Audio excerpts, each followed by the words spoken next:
bit. Hey, full freezer. So thank you so much to everybody who signed up. Can't quite believe how many people have. Kate at the Full Freezer and I decided to do this a couple of weeks ago, just like super fast and furious.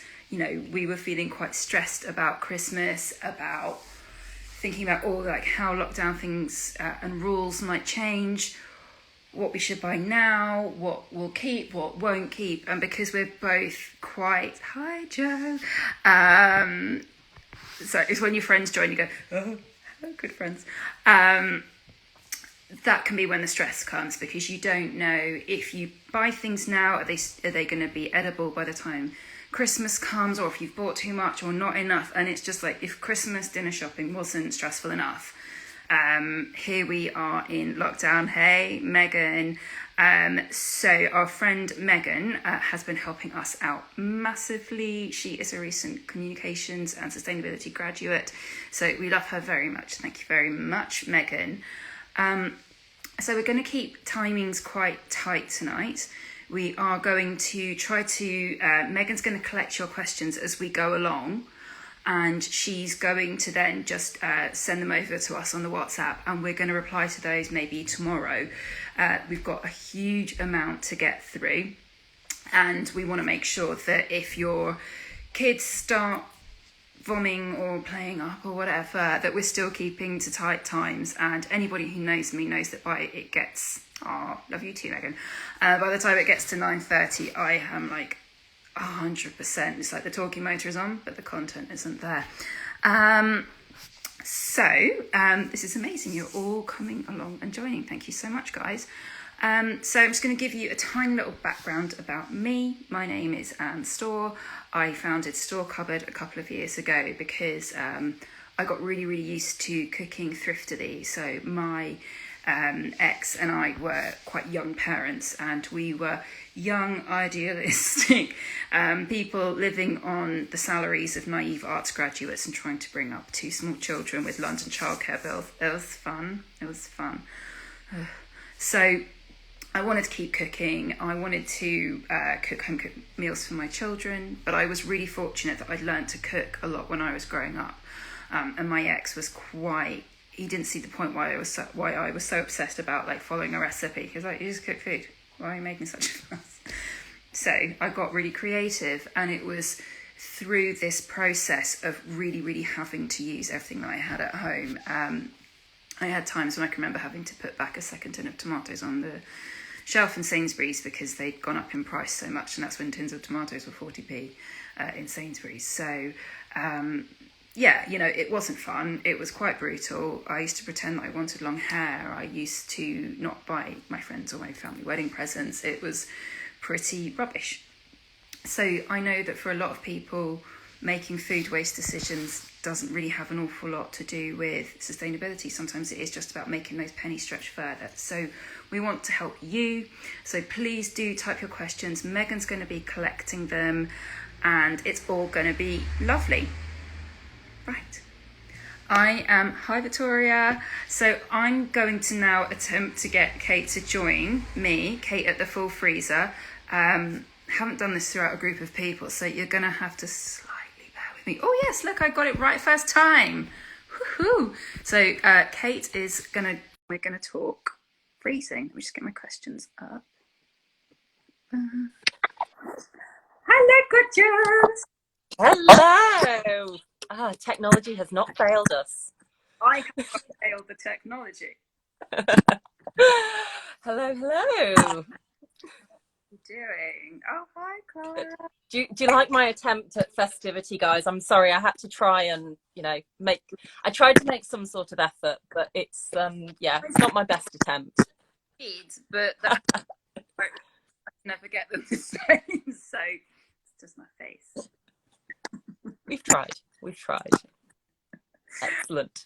So, Kate, do you want to tell us a little bit about the Full Freezer?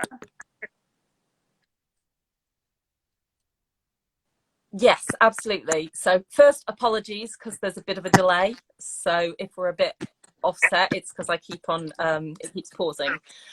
But yes, hi, I'm Kate. So the full freezer is basically my attempt to reduce food waste and de-stress cooking. It all started in my own home, essentially because much like Anne in the sense of trying to cook and feed a family and everything. But my challenge was mostly around time and just the frustration that like I buy things with good intentions. Um, and I just wouldn't get them to them in time. I just found it really frustrating and we'd waste so much money. And then I'd end up buying convenience foods, which when you're gluten free, there's not a lot of choice. And you know, they're just not that great. Like they're just not that nice. So, you know, I wanted to find a way that I could cook using proper ingredients, not have to batch cook like I used to do because I just don't have big blocks of time like that anymore. I need to be able to do things like as and when I can. And yeah, basically, I started doing it as a bit of a, you know, social media, just sharing what I was doing. And then during lockdown, I was made redundant from my day job. So I just thought, you know what, like, this is useful stuff. Let's make this a business. So I'm now coaching and consulting mostly with other parents to kind of guide them through like what on earth can you freeze, how do you freeze it, how do you then cook it, you know, how should you store it and organize it in the freezer, all of those things that it's like you may never have thought about it that much or asked yourself the question, but once you know it, like it's like a light bulb's gone off. So I'm really hopeful that like this Christmas stuff is going to be something that, you know, everyone's a bit like, oh my god, I can freeze that, like I can do that now, I don't have to worry. So yeah, you know, let's get stuck into it. It always surprises me. Yeah, my ex-mother-in-law is like a genius with the freezer, and I'm always really. So let's get and share your amazing knowledge. Oh, thank you, Victoria. She's super interested to learn. So can you tell us how we can? Can you tell us how we can get started with our Christmas dinner and prepping for this year? Yeah, so I mean, the most important thing, obviously, to start with is to actually make sure you have some freezer space. So go to your freezer. You looking at? And I know, like, there was a study recently where they found that I think it was 5% of people in the UK have got food in their freezer that is over 5 years old. So if you have food in your freezer that is over 5 years old, bin it. And not good. And if you have anything in there that you know you're not going to eat, like the one thing that I always say to people is never freeze something that you don't like, because it's not gonna magically be something that you want to eat more when it comes out of the freezer. So every time you open the door, you're just going to be like, oh yeah, no, let's have pizza. Like, you know, so it has to be food that you love. So if you've got stuff in your freezer that you don't love, or that you're not like, yeah, we could have that on a busy day, either like assuming it's edible and it's not 5 years old, offer it to friends and family, or like if we've got a WhatsApp group on my road, so like I could offer it to neighbours. You'll also see later we've got Hayley coming from Free My Meal, so she can possibly give some tips about how you could maybe donate it to a family that might actually really, really appreciate it. And if all of those things are not going to happen, or it's like, you know, I don't know, it's some vegetables that are literally like a block of ice and just they're safe to eat, but they're not edible looking, or they're not appealing, just bin them. Like I hate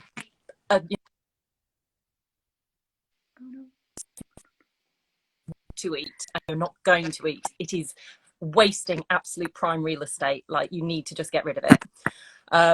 The other thing is that, so when you are doing this process, what I really recommend is just take out a drawer, get your phone, and just take quick photos of what you've got in your freezer. So rather than like standing there with the door open, trying to make a list and, you know, getting bits and pieces out, like literally quick photo, drawer back in the freezer, and then you can sit down at your leisure with a cup of tea or a gin and tonic or whatever, and go through festive drinks at the ready. Um, and you can go through and basically say, okay, right, this week we are going to eat out of the freezer and we are just going to make space for all the lovely Christmas stuff. You know, and it might be that it's like full on easy freezer meals. It might be that it's old batch cook stuff that's been there a year. It's fine to eat, like, as long as it's not hideously freezer burnt. Like, even if it's got freezer burn, it doesn't necessarily mean it's dangerous. It's just not going to taste as good. So again, you know, I'll let you make your own call on what you're prepared to put yourself through. But yeah, you know, so do that process of like clearing down your freezer. You don't need that much space. Like, obviously we don't know yet exactly how many people we're going to be able to host, but assuming that it's not going to be a big party regardless, like, you actually can fit enough food for about 8 people in a single deep drawer. Like, if you pack it well, so a lot of it involves taking things out of packaging, flat freezing things. I'll get into this a bit more in due course, but you know, you can basically squeeze everything in there. So I'd recommend making 2 drawers space, because then you've got space to open freeze things as well. So we'll hop back to that too. But yeah, just make sure you've got lots of space. And then the second thing is basically just to sit down and make your big list of what it is you want. So, you know, what's on your wish list. If you're not sure, if it's the first time you've done Christmas dinner, I do have a free download, which is, you can get it in my bio over on my Instagram after this, which basically gives you a load of ideas. So you can just run through that. You don't have to do everything. If it's the first year you're doing it, do not overface yourself. Also, don't feel like you have to make everything from scratch. So the whole point of this is about making Christmas less stressful. So if you you know, you're well practiced in it and you love cooking and you've got the time and you've got the energy, like, go for it. That's great. Cook everything from scratch. But there is nothing wrong with buying a jar of cranberry sauce or buying ready-made gravy or whatever. You can, you know, like, if that's what reduces the stress on the day for you, like, just do what you got to do, and yeah, just get stuff that you're going to enjoy, like, that's going to make the day what you want. Yeah. Kind of when we like looking after people, you know, we're all feeders. You know, I think probably everybody who's here, that's like our love language is like, here is all this food. I know with my parents, it's literally like, you know, the food, you know, the table is 3 inches deep, eat until you pass out. But you know, we can't really do that. Don't know how many people are going to be there, so that could be like an awful lot of leftover food, and also that's a lot of like financial outlay to put out. I mean, I know Christmas dinner can cost hundreds. Like, if we're all being like realistic, you know, by the time you've got food, meat, you've got the veg, you've got the Bendix vitamins. Don't stint me on my vitamins, quite frankly, if you have any. But huge amount, and it just, you know, so if you're starting and it's your first year doing the dinner, or if you're trying to plan out your shopping, what are your best tips on how people do actually plan out their shopping? Like, is it just literally like make a list of dinner, or is there kind of something a bit more strategic that you think that it might help people to do? Yeah, so it depends a little bit on whether you are an advocate for online shopping or shopping in person. Like, I know some people really like to go to the supermarket because they want to see what options are on offer. If you're online, then great, it's simple. Just, you know, if you can get a slot, do it now. And there is nothing, I mean, I feel like I should say, like, please somebody throw me something that maybe you can't freeze, but I am fairly confident there is nothing that you will not be able to make last until Christmas. Now we're only a month away. Like, it will be fine if you utilize your freezer, and some of the stuff will even have use by dates that are long enough to give you that time. So you know, you're going to be fine. Now, if you've got an online shop coming, just use it to get whatever Christmas stuff you want, and then it's done. If you are unable to get an online shop, or if you are an advocate for going to the supermarket and you want to suss it all out, I can recommend, and this is particularly for if you're making homemade stuff and you've got a load of recipes floating around with different ingredients. There's a website and an app that I use sometimes called Plan to Eat. I think it's originally American, but it is so clever because you can basically import your recipes. You can then choose, you can like put them onto a calendar. So it's like supposed to be a meal planner, but you can obviously just do it for Christmas Day. You drag your recipes onto a calendar and then you press a button and it generates a shopping list for you. It literally it's amazing. It saved me so many hours. I used to sit there like with my recipe books, like writing out, oh, how many onions do I need? And oh, how many of this and how many of that? And it would drive me bonkers. Yeah, like this app does it all for you. And like even if you've got like an American recipe that you want that's in imperial that you want in metric, it'll convert it for you. And if you want to change the quantities, so say you found a recipe you love the look of on BBC Good Food, and it's for 16 people, or it's for 8 people and there are only 2 of you who are going to eat it, you can change the measurements of the you can basically change the measurements so you can make it so that it alters the recipe, so you basically know how much you actually need. So it's pretty cool, and I'm pretty sure they've got so you can usually get 30 days free, so you could probably use it.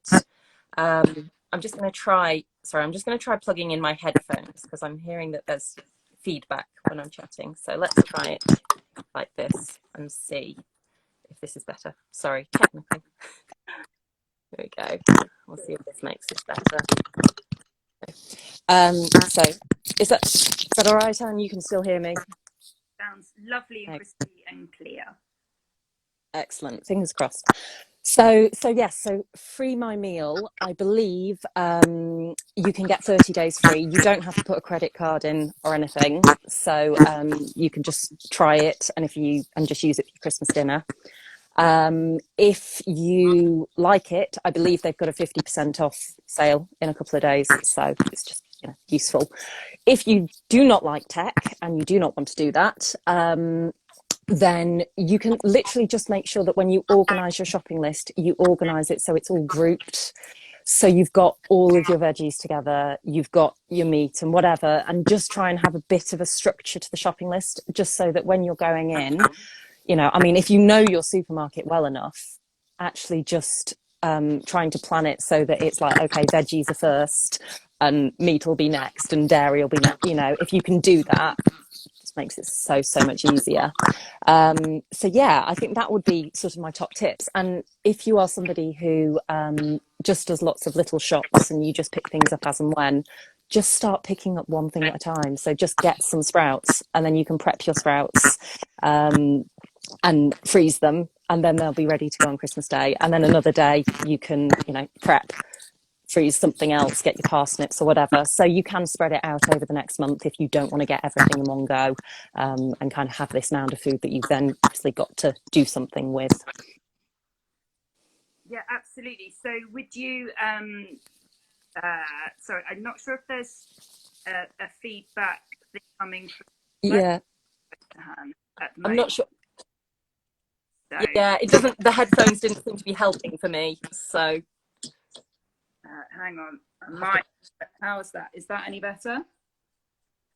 Possibly. Fingers crossed. Pull it out of the stand, and it's going to have to do because my headphones aren't to hand. So sorry, you guys. Technical things. Right. So I had a question in my head, which is now completely. Oh, that was it. Okay. So if you're buying things like sprouts or parsnips, because unless any kind of parsnips, I think really, if you get them by the time like now, and we do have about a month to go to Christmas, they're going to dehydrate, or your sprouts are going to get horrible and yellow. Then what is the best? Oh, it's a lot better now. Amazing. Right, I'm holding it. I'm just going to hold, and it's really great. I'm doing kickboxing. Work out for your arm. I have upper arm strength. How, sprouts, parsnips, things like that, they're not going to keep. So how can you freeze those? So basically, all of your veg can be blanched. So blanching is where you get a pan of water right up to a rolling boil, and then you chuck your veg in. So if you like to peel stuff, it will be peeled. If you're happy with the skin on, just chop it as you want to eat it. And then you just need to chuck it into the pan, and it usually, thanks, my mum's just added that it's planned to eat. Thanks, mum. My mum I converted her, so it's not even like she's like here just to help me out. Like she actually uses it more than I do now. So how's that for a win? So yeah, basically, you have to blanch, or you're best to blanch your vegetables, particularly stuff for Christmas dinner. Like some veggies you can get away with not blanching, but generally everything for Christmas dinner I would blanch first. So yeah, you bring your pan up to a rolling boil, chuck your veg in. It should come back up to a rolling boil after about a minute. If it's taking longer than a minute, you've got too much veg in the pan. And then it generally is between, I mean, it depends what the veg is as to how long you're leaving it in for. But if we say sort of it's like 2 minutes, a minute to 2 minutes for like little carrot slices, maybe 3 minutes for Brussels sprouts, and then you're up to like 5-6 minutes for roast potatoes. And like roast potatoes, I'd salt the water as well to get that flavour in there too. And then with all the veg, except for the potatoes, because I tend to just drain those and shake them and let them cool a bit before I freeze them, or they have to be cool completely. But yeah, basically you want to then get it straight into a dish of ice cold water. And the idea with that is it will then stop it cooking, because you're not looking like, you're not parboiling, you're not pre-cooking this stuff. Like blanching is basically just a process to stop enzymes that are in the vegetables that degrade them, and it just helps to keep the flavour, keep the colour, and just generally make sure that they are in nice sort of quality, because otherwise when they go into your freezer they're going to carry on degrading to some degree, and they're just not going to be as nicely preserved as if you've taken the effort to blanch them first. Do you know, last year I saw Sue Quinn, amazing food writer. She did a big like roast potato best thing. Frozen, if you pre-freeze your potatoes, for some reason I don't remember the science, 100% the best. 100%. There was something about, you know, the taking them down to that temperature that got them the crispiest and the fluffiest. So, you know, I think you probably even get better results this way. You know what? And like, I mean, even just the sort of psychological thing of like, I found we obviously, I've been doing this for like the last month and a half, 2 months, because I made my stress-free Christmas dinner guide. So I was like, I have to prep in advance. So we've been having loads of roast dinners. My daughter's just like, yay, roast dinner. And like just that thing of being able to just grab some roast potatoes out of, you know, like out of the freezer on a Monday night and just go, yeah, well, let's have a roast. Why not? Like that, even just that makes them taste better. Like, even just that, I'm like, yes, roasties. So, you know, it's like you want roast potatoes at lunchtime, you're working from home, just bung a couple in the oven. It's great. So yeah, all of those bits. And the key when you are freezing those things is that you dry them off once they're cooled down, and you get them spread out. So I'm going to just answer this question. I know we're not doing questions, but yes, you roast potatoes from frozen. All the veg cook from frozen. It is best cooked from frozen. So do not defrost anything, because generally, rumbling tummies. I am getting quite hungry now. Yeah, generally with everything, it's like, if you you know, if you defrost vegetables, you are just going to end up with soggy, miserable looking veg. Whereas you chuck things, either stuff straight into the pan. If you've blanched, if you've got stuff like your carrots and whatever, if you're one for steaming or boiling them, you're going to want to reduce the time ever so slightly, because you've obviously, like, the veg will have had 2 or 3 minutes or whatever already. So when you're cooking it at the other end, you're going to want to reduce the time down by however long you've blanched it for. If you get my download, it gives you guides on like blanching times and stuff. If you're roasting, I generally find that it takes around the same time that it takes when I'm doing it from fresh. I don't find it takes much longer, and I go on the thing of senses. So I couldn't actually tell you how long exactly I would roast carrots or parsnips or potatoes for. I just know they start to turn brown, and it's usually around 40 minutes, like half an hour, 40 minutes or so. So, you know, that is always an option. And you just, you need to make sure you spread all of your veg out on a tray once it's, or to cool it down. But then when you're putting it in the freezer, like, don't start putting all your veg in freezer bags or in tubs, all crammed together, because you're just going to end up with a massive clump of your veggies. Whereas if you spread them out on a tray, so if you've got a baking tray or a plastic picnic plate or, you know, whatever, like I have got specific freezer trays now that have got sides on them, which are quite cool because I can stack them. And reusable baking parchment as well is brilliant, because, you know, you can kind of cut it to size, and always use parchment. I actually... someone I worked with a little while ago, she messaged me. I hope she won't mind me sharing this story.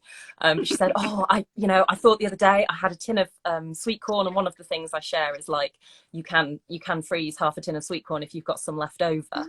And generally, like, I'd put it in a freezer bag, but we chatted and I talked about open freezing, so she poured her sweet corn out on a tray to freeze it, but she forgot to put the baking parchment on the tray.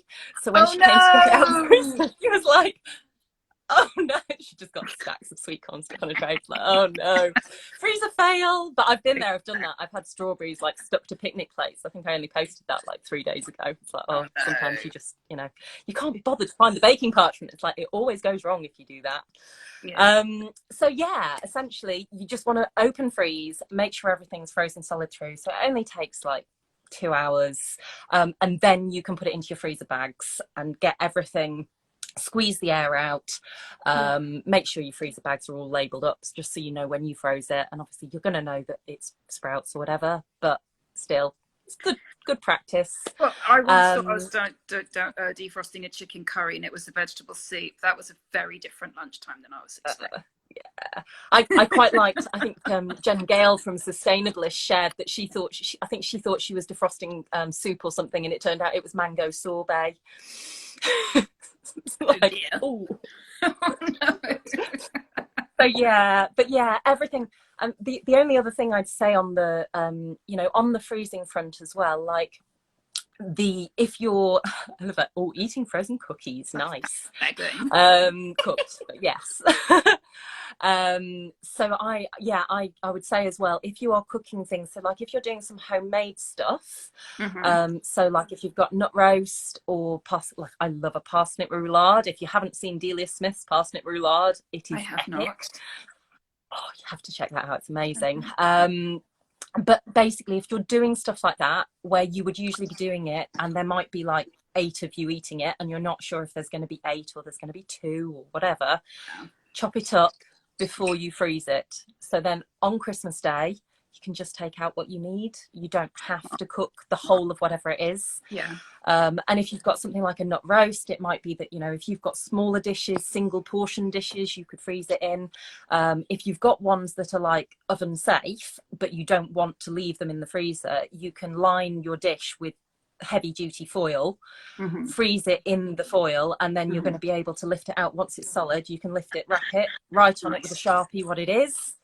And then again, you just put it back into the dish when you actually want to cook it. So that way I mean, this is the thing that I love with open freezing things, that like you can make enough roast potatoes or nut roast or parsnip roulade or whatever for however many people you want. But if it turns out that it's just 2 adults and a child or whatever, you can still have that amazing meal. You just cook a portion, 2 portions, whatever. So that's really kind of the key with it, is thinking before it goes into the freezer, how are you going to want to eat it at the other end? Like how are you going to cook it, and how are you going to use those leftovers, which, you know, you can obviously help us with on the veg front and the meat and everything like that. No, I think that's really, and that's the nice thing, I think, because when we're planning to have such a special meal, we want to do those precious things. We want those traditional, the foods that are traditional to our families, and we want to have enough in case we can have all those people that we care about. But then that feeling of waste is just kind of that kind of like niggling little there kind of, you know, 'cause you don't do it environmentally, you certainly don't want to do it financially. So I think knowing all these different ways that we can actually have massive, you know, bags of like our sprouts, our carrots, our roasties, you know, even I think you said even stuffing, you can have that like ready Yeah, frozen, ready to go. So yeah. there's just not that So, worry. and that's it. And like stuffing. So I have a second Instagram called Can I Freeze It? And I posted up this week. So if you might be somebody who like will make stuffing from scratch.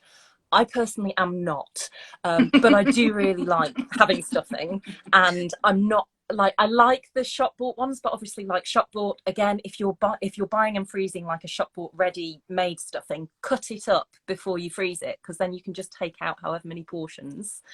But the other thing is, if you aren't that fussy about stuffing and you're happy with like one of the box, Yeah, like Paxo, other brands are available, we're not one on of the those, BBC, you you know can us. make them up. Yeah. You can make them up into stuffing balls, or again like put it in a dish, cut it into portions, and you can freeze that, and then you just need to defrost it in the fridge before you cook it. And it's a job saved on Christmas Day. Like, it's something you just don't have to think about doing.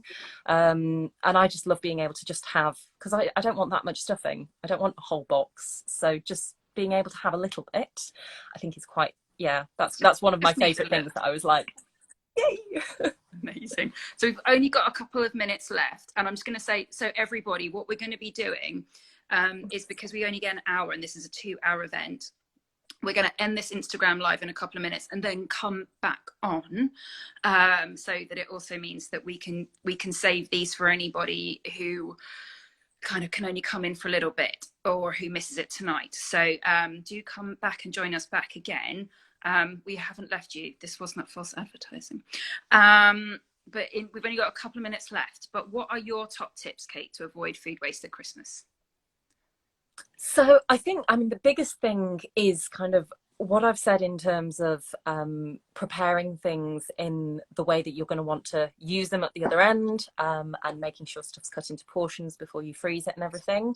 But also, something I think is really, really vital, is not overloading your plate. Like, I know, like, because we all do this, and especially when it's a busy Christmas, like when it's a big Christmas table, and especially with little kids, there's this tendency to be like, you want one of these, you want one of these, let's put some of this on, and everybody like piles their plate high.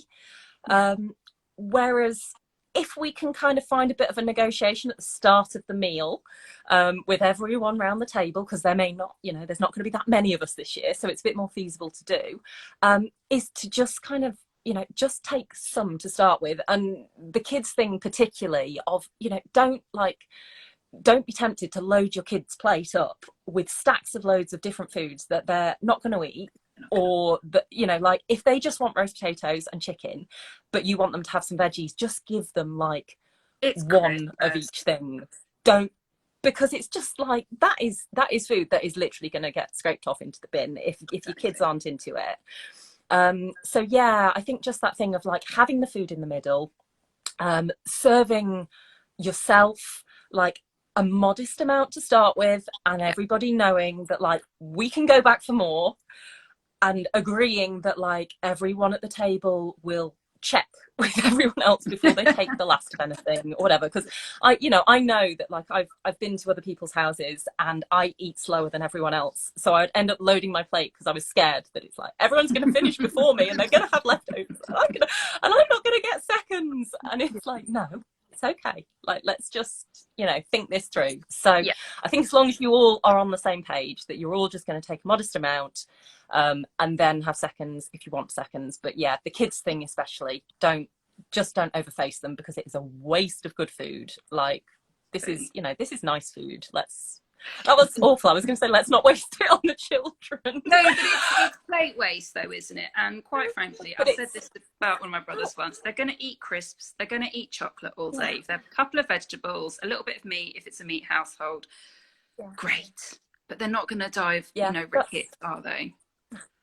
No, this is it. If they just, and if they want to save themselves for pudding, like, it's Christmas, let's just, let's let everybody eat what they want to eat. And then all of those things, it's like you say, it's that difference between leftovers that are in the middle of the table that then you can do something magical with, or plate scrapings, which are literally just going to go in the bin. And like, just what's the point? Yeah. Amazing. All right, well, thank you so much, Kate. That was amazing. This is all going to be available on replay, and particularly everybody who's just joined, we're going to take a 5-minute break. I will find a better way to hold my phone, and we'll be back here in 5 to talk about freezing safely. And I think I'm going to learn a lot of hard lessons. So thank you, Kate. You're absolutely amazing, and see you in a bit. Bye. Absolute pleasure. See you soon. Bye.